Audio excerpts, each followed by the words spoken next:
여러분 안녕하세요. 모의고사 해설 강의입니다. 이번 시간에는 에듀 모의고사 3회 해설 강의 진행해 보도록 하겠습니다. 바로 문제 보도록 할게요.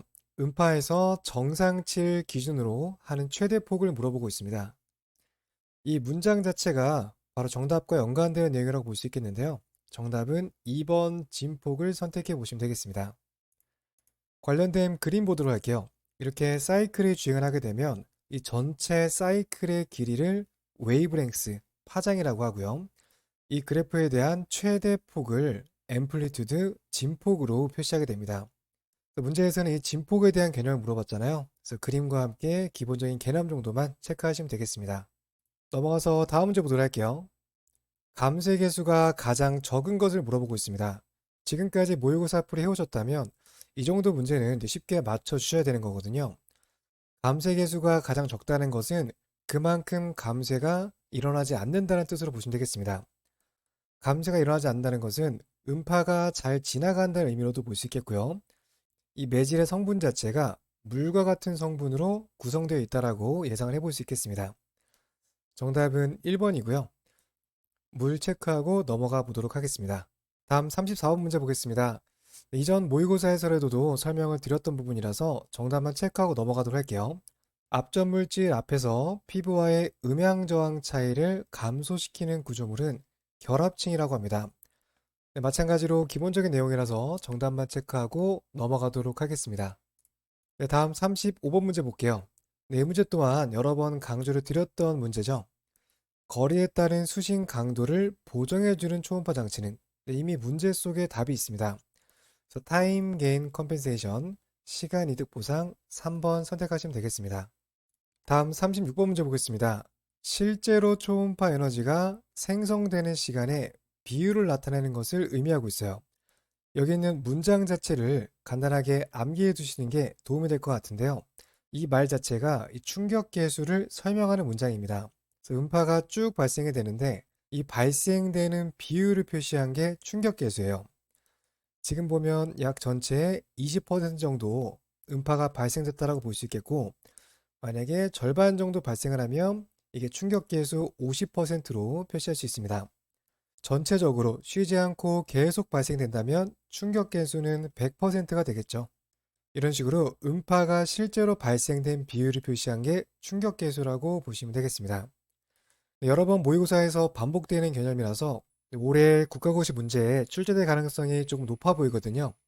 여기에 대해서는 좀 확실하게 정리해 두시면 좋겠습니다. 다음 문제 보도록 할게요. 급성 쓸개염에서 삼촉자로 압박할 때 심한 통증을 나타내는 징후를 물어보고 있습니다. 이 문제 또한 워낙 특징이 뚜렷하기 때문에 간단하게 암기하시는 게 좀 효과적인데요.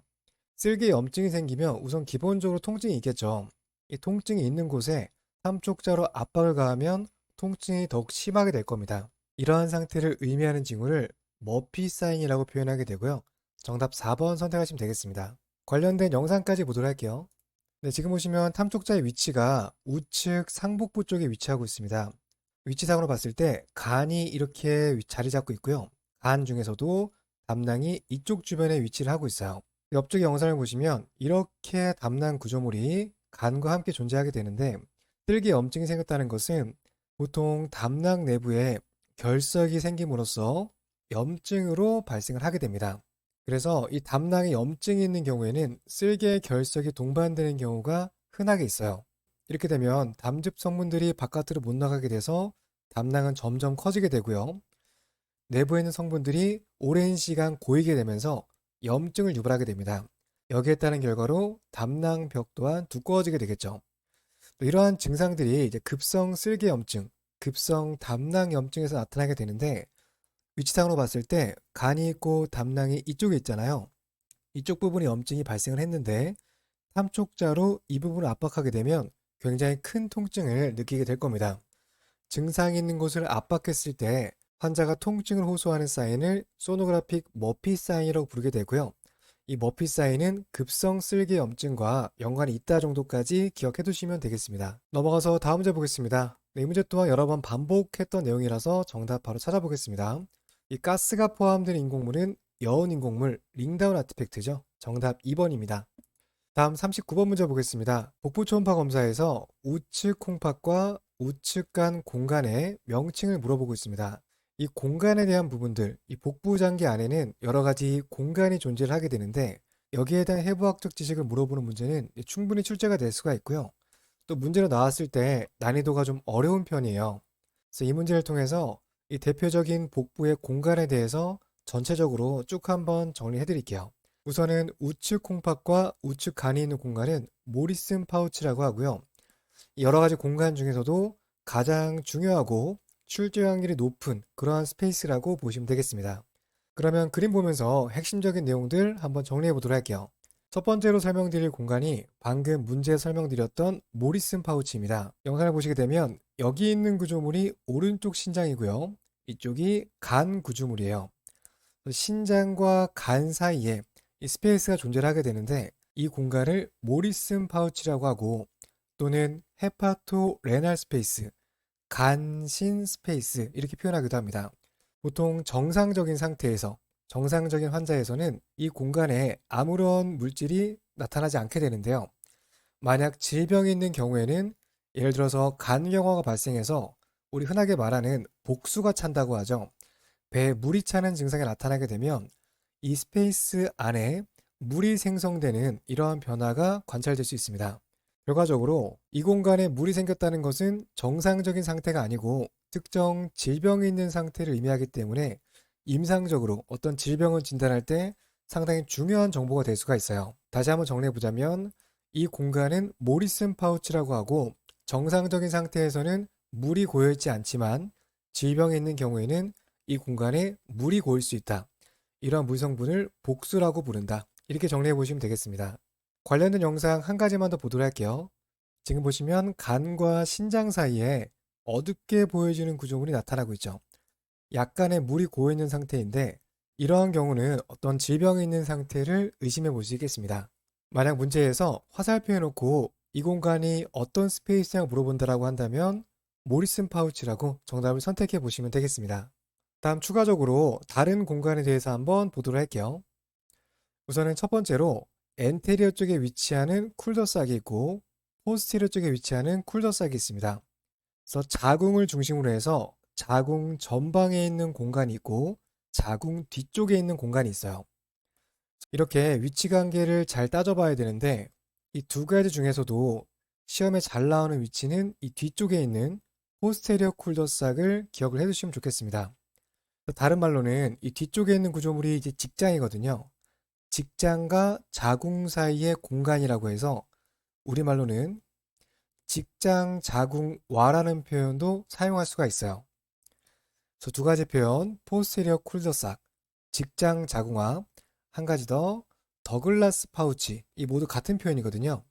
이 세 가지 표현 모두 기억해 두시면 좋겠습니다. 다시 한번 포인트만 정리해 볼게요. 쿨더삭은 전방에도 있고 후방에도 있는데 더욱더 중요한 건 후방이고 후방을 표현하는 두 가지 표현, 직장 자궁화, 더글라스 파우치 모두 같은 내용이라고 보시면 되겠습니다. 다음 관련된 영상까지 보도록 할게요. 지금 보시면 이렇게 자궁 구조물이 있는 거거든요. 여기가 전방이고 이쪽이 후방입니다. 후방 쪽에 좀 물 성분들이 좀 복합적으로 여러 가지 에코를 띠면서 나타나고 있는데 자궁 후방 쪽에 물 성분이 고여 있다면 위치는 더글라스 파우치 또는 포스테리어 쿨더삭에서 발생된 물이 고여 있는 형태라고 예상을 해보시면 되겠습니다. 그래서 기본적인 개념과 함께 관련 영상까지 기억해 두시면 되겠습니다. 다음 내용은 좀 참고적으로만 기억하시면 될 것 같은데요. 이 하트만 파우치라고 하는 개념입니다. 이 하트만 파우치는 담낭에 있는 구조물이고 담낭 중에서도 담낭 목 부분에 해당되는 구조물이에요. 그래서 이러한 단어가 나타났다고 한다면 기본적으로 쓸개 또는 담낭에 대한 키워드를 떠올려 주셔야 되고요.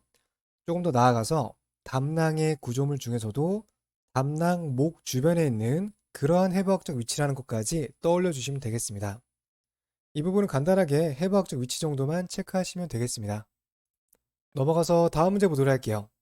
초음파 영상에서 간 우엽과 좌엽을 나누는 지표를 물어보고 있습니다.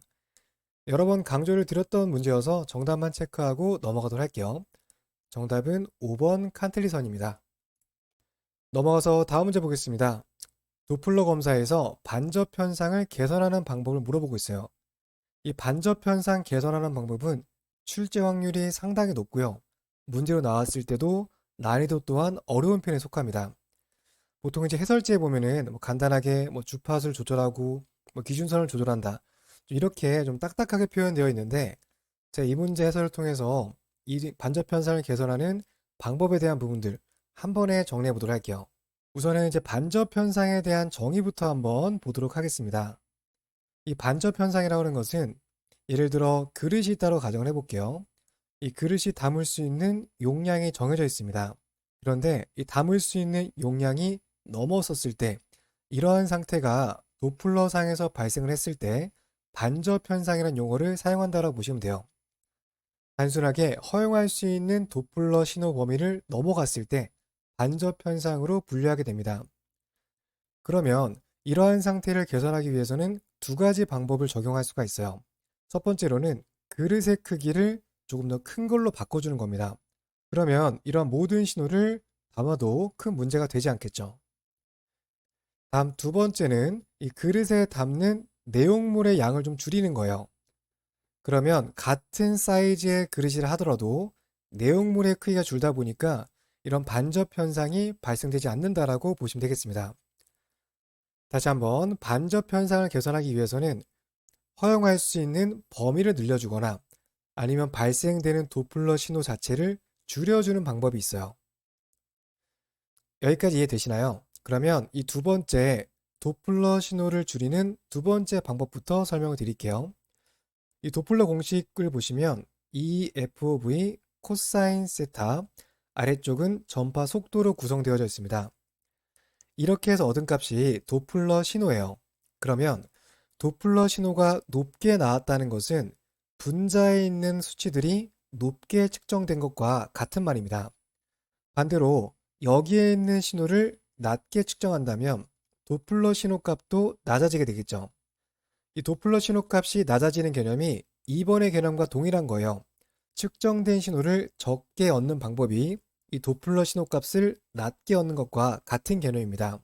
이 말은 즉슨 여기 있는 신호를 낮게 측정하게 되면 반접 현상을 개선할 수 있게 되겠죠.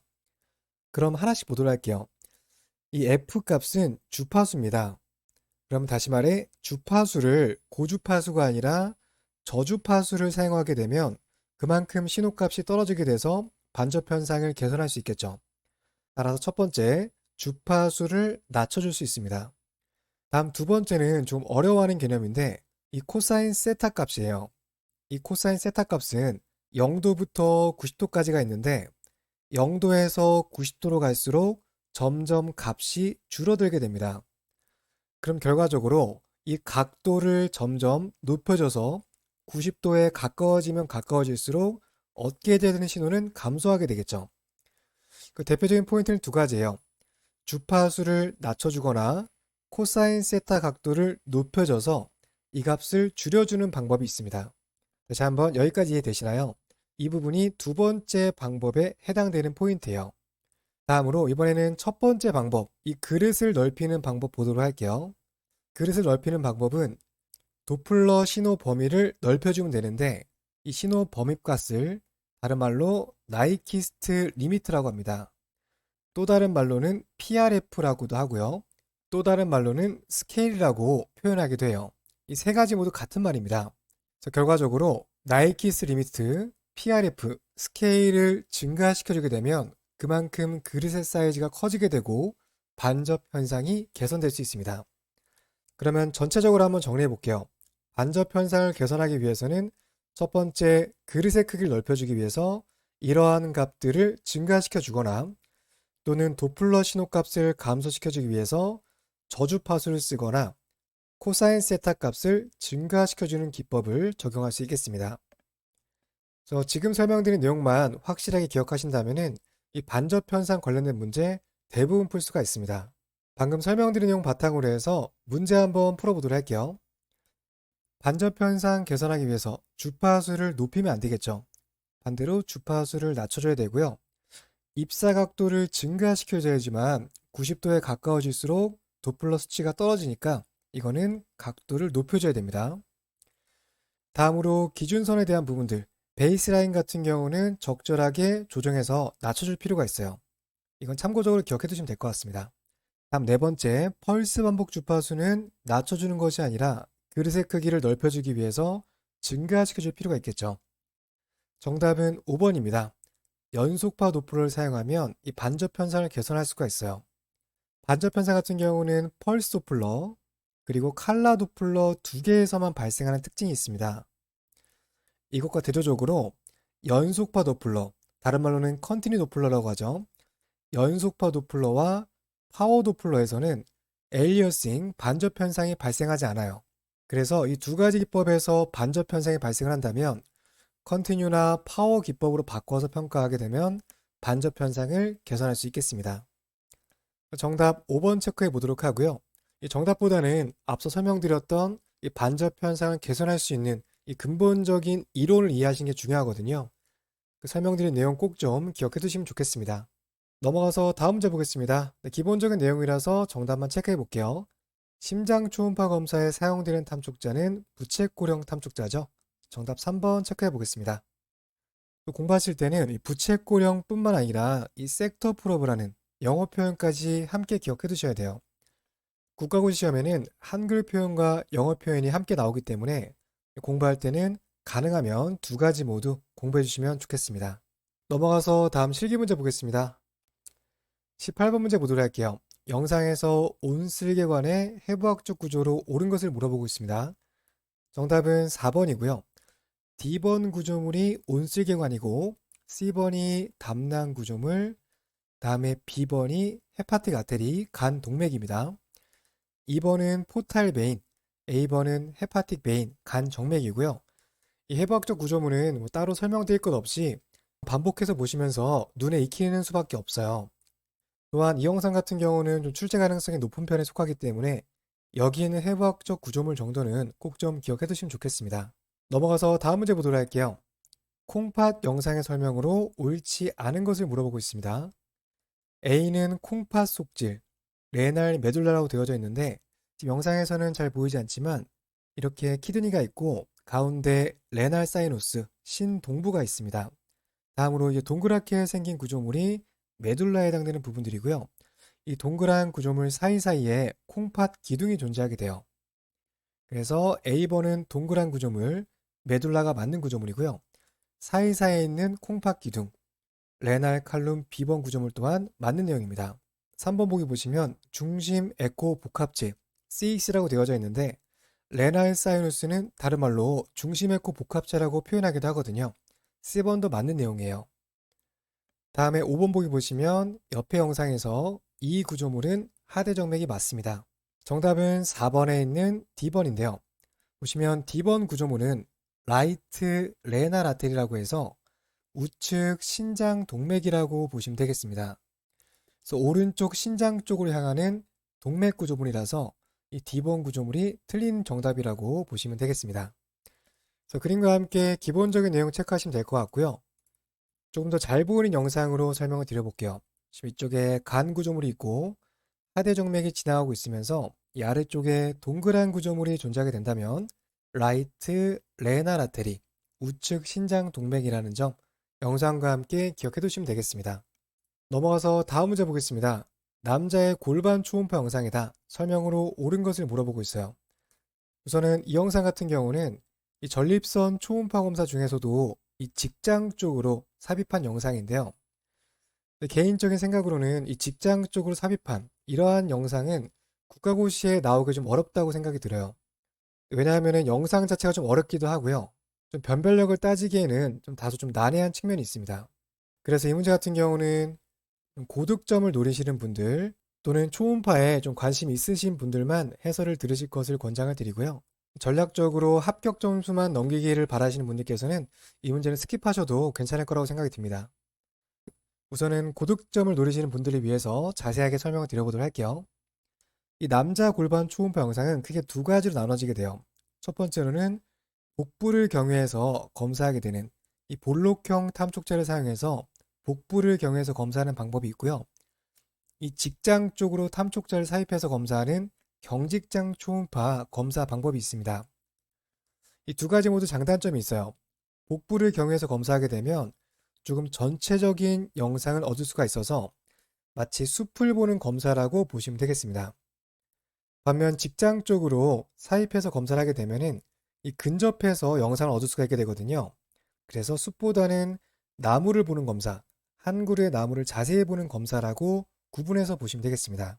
다음 해부학적 구조물도 보도록 할게요. A번 영상 보시면 이쪽이 방광이고요. 바로 아래쪽에 전립선 구조물이 있습니다. 다음으로 전립선 아래쪽에는 직장 구조물이 위치하고 있어요. 그래서 A번에 해당되는 구조물은 전립샘이 아니라 직장이라고 보시면 되겠습니다. 다음으로 B번과 C번 영상은 이 직장 쪽으로 사입해서 얻은 영상이고요. 보시면 이렇게 생긴 구조물이 전립선이라고 볼 수가 있어요.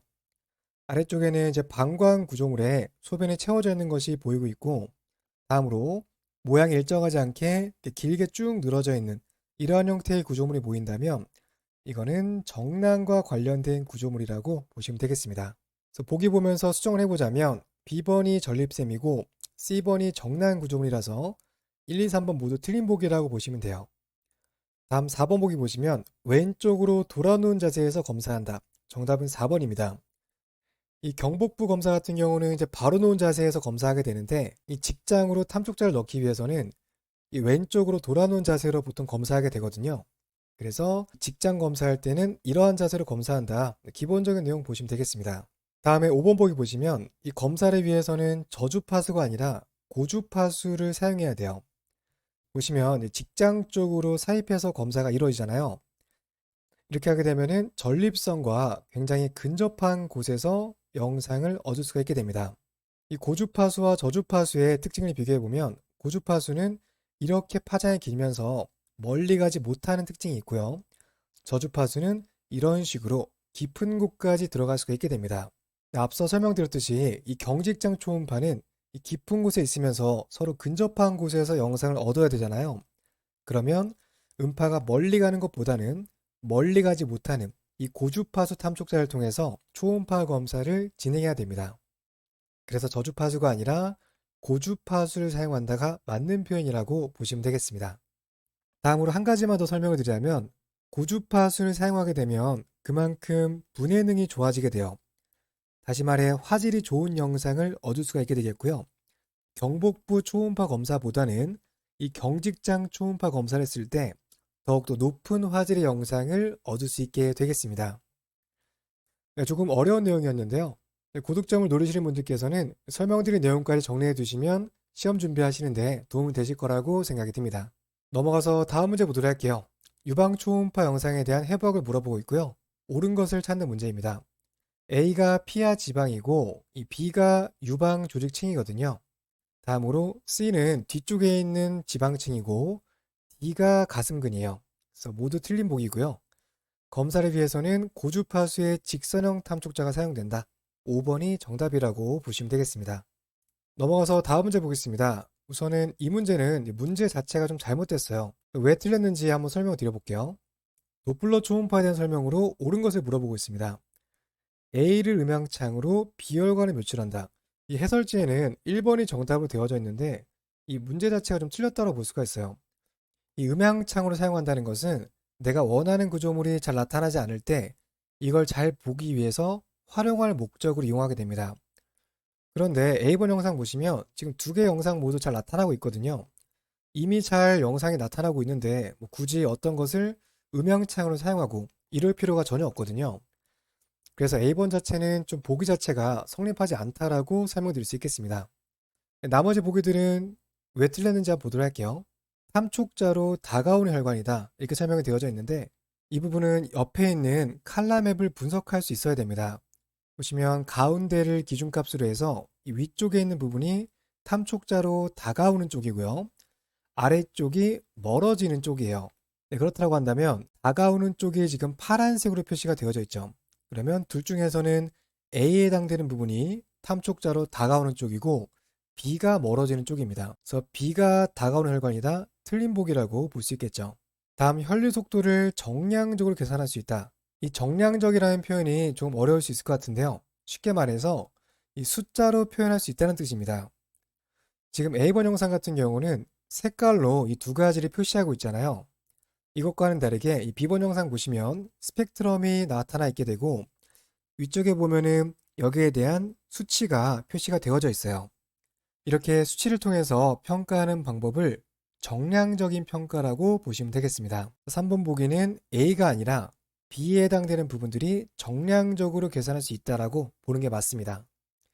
A번 환자의 움직임에 따라 매우 민감한 것은 컬러 도플러가 아니라 파워 도플러이기 때문에 4번도 틀린 보기고요. 마지막으로 5번 보기 보시면 B 영상이 이중 탐촉자에 의해 얻어진 영상이다. 네, 틀린 보기입니다. 이 부분 좀 설명을 드릴게요. 초음파 기법에는 이중 탐촉자와 삼중 탐촉자 기법이 있어요. 여기서 이중 탐촉자는 B모드 영상, 우리가 알고 있는 그레이스케일 영상을 베이스로 하고요. 여기에 추가적으로 컬러 도플러라든지 또는 펄스 도플러 또는 연속파 도플러 등 하나의 기법을 추가적으로 적용한 상태라고 보시면 돼요. 정리해보면 B모드는 기본으로 베이스로 하고요. 추가적으로 컬러 도플러라든지 펄스 도플러 등을 적용하는 게 이중 초음파 기법입니다. 그러면 A와 B 중에서는 A 부분이 이중 초음파 영상이라고 보시면 돼요. B모드 영상을 베이스로 해서 컬러 도플러가 적용되어 있잖아요. 이 두 가지 기법이 적용되어 있어서 이중 초음파 영상입니다. 다음에 3중 초음파 영상은 기본적으로 B모드 영상 플러스 컬러 도플러 영상을 깔고 들어가는 거예요. 이 두 가지가 합쳐진 상태에서 추가적으로 펄스파라든지 컨티뉴를 적용한 영상이 3중 초음파 영상입니다. 그래서 아래쪽에 이 스펙트럴 도플러가 나타나는 모습들이 보여지게 되는데요. 여기서는 B번 영상이 3중 초음파 영상입니다. 보면 옆에 있는 B모드 영상과 컬러 도플러가 적용되어 있으면서 밑에 추가적으로 한 가지가 더 들어가 있죠. 총 3가지의 기법이 적용되어 있어서 3중 초음파 영상이다라고 표현하게 되겠습니다. 또 추가적으로 2중 초음파 영상은 영어로 듀플렉스 스캔이라고 하고요. 3중 초음파 영상은 트리플렉스 스캔이라고 표현하게 되거든요. 이 용어적인 부분까지도 함께 정리해 두시면 좋겠습니다. 넘어가서 다음 문제 보도록 할게요. 태아의 태령 측정과 관련된 문제고요. 옳은 것을 물어보고 있습니다. 이 영상은 태아의 피머 랭스, 대퇴골 길이를 측정한 영상이라서 A번, B번 모두 관계없고요. 피머 랭스는 초기에 측정된 항목이 아닙니다. 다음으로 뼈끝은 측정하지 않고요. 뼈끝을 제외한 몸통 부분만 보통 측정을 하게 돼요. 정답은 5번인데요. 두 개의 뼈 중에서 탐촉자와 가까운 A를 측정한다가 맞는 보기입니다. 초음파는 깊은 곳으로 들어갈수록 이제 감쇄 현상이 일어나게 되면서 영상을 뚜렷하게 노출할 수가 없게 돼요. 그렇기 때문에 가능한 한 깊은 곳이 아니라 이 표면에서 가까운 곳에서 얻은 이미지에서 측정하는 것이 더욱더 정확하다라고 보시면 되겠습니다. 이렇게 해서 모의고사 해설 쭉 설명드렸고요. 다음 시간에 계속해서 뒤쪽 설명 이어가 보도록 하겠습니다. 다음 시간에 뵙겠습니다. 감사합니다.